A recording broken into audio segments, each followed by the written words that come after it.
তোমরা জানো ইসলামী ছাত্র আন্দোলন কি? সাহাবাদের অনুসরণ। ইসলামী ছাত্র আন্দোলন কি? রুহানিয়ত জিহাদের সমান্নত প্রয়াস। ইসলামী ছাত্র আন্দোলন কি মনে করে যে আমরা রাজনীতি করি না, আমরা ইবাদত করি। এটা ইসলামী ছাত্র আন্দোলন।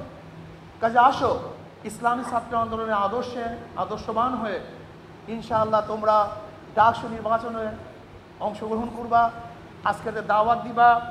ইনশাআল্লাহ ভিপি হিসাবে আমি প্রার্থী ঘোষণা করছি মোহাম্মদ ইয়াসিন আরাফাত। অসুস্থ অবস্থায় আছে আলহামদুলিল্লাহ।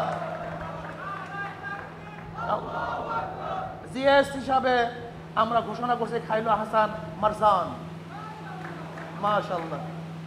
এজিএস হিসাবে সাইফুল মোহাম্মদ আলাউদ্দিন, মাশাআল্লাহ। এই যখন আমার একটা কথা মনে পড়ছে, আমরা মুসলমানরা আল্লাহু আকবারের ধরিতে লজ্জা পাই, অথচ আমরা অন্য অন্য স্লোগান থেকে লজ্জা পাই না। আল্লাহু আকবারের ধরিতে লজ্জা পাবো কেন? কারণটা কি?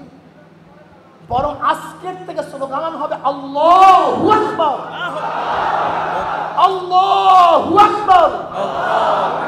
এই আওয়াজ দিয়ে দাও, শয়তানের সিনার মধ্যে এই আওয়াজ লাগায়া দাও, শয়তানের সিনা ভেঙে চুরমার হয়ে যাবে ইনশাআল্লাহ। আল্লাহু আকবার এমন এক ধ্বনি যা শয়তান সহ্য করতে পারে না। করে নেন।